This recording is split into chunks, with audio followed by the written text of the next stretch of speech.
ಲಂಚ ಪಡೆಯುವಾಗ ಲೋಕ ಬಲೆಗೆ ಬಿದ್ದ ಅಧಿಕಾರಿ.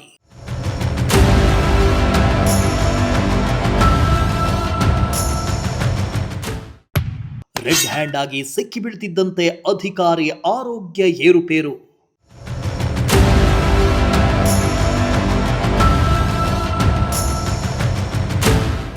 ಹಾಸನ ಜಿಲ್ಲೆ ಅರಸೀಕೆರೆಯ ಚಾಮುಂಡೇಶ್ವರಿ ವಿದ್ಯುತ್ ಸರಬರಾಜು ನಿಗಮದಲ್ಲಿ ಅಧಿಕಾರಿಯೊಬ್ಬರು ಲಂಚ ಪಡಿತಾ ಇದ್ದ ವೇಳೆ ಲೋಕ ಬಲೆಗೆ ಬಿದ್ದಿದ್ದಾರೆ. ಕೆಇಬಿಯಲ್ಲಿ ಎಡಬ್ಲ್ಯೂ ಆಗಿ ಕಾರ್ಯನಿರ್ವಹಿಸ್ತಾ ಇರೋ ಮಂಜುನಾಥ್ ಅನ್ನೋರು ಕಾಂಟ್ರಾಕ್ಟರ್ ಮಧು ಅನ್ನೋರಿಂದ 25,000 ಲಂಚ ಪಡಿತಾ ಇದ್ದ ವೇಳೆ ಲೋಕಾಯುಕ್ತ ಬಲೆಗೆ ಬಿದ್ದಿದ್ದಾರೆ. ಲೋಕಾಯುಕ್ತ ಅಧಿಕಾರಿಗಳ ದಾಳಿಗೆ ಅಧಿಕಾರಿ ಬೆಚ್ಚಿ ಬಿದ್ದಿದ್ದಾರೆ.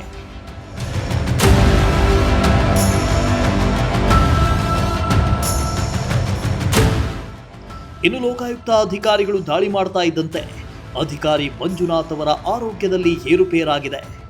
ಕೂಡಲೇ ಮಂಜುನಾಥ್ ಅವರನ್ನ ಲೋಕಾಯುಕ್ತ ಅಧಿಕಾರಿಗಳೇ ಅವರ ವಾಹನದಲ್ಲೇ ಆಸ್ಪತ್ರೆಗೆ ಕರೆದೊಯ್ದು ಚಿಕಿತ್ಸೆ ಕೊಡಿಸಿ ಬಳಿಕ ಮತ್ತೆ ಕೆಇಬಿ ಕಚೇರಿಗೆ ಕರೆತಂದು ವಿಚಾರಣೆ ಮುಂದುವರಿಸಿದ್ರು.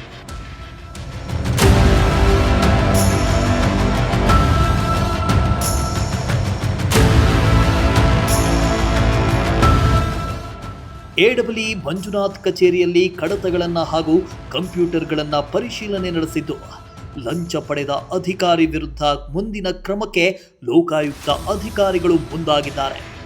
MD Nasir, Prajashakti TV, Arsikere.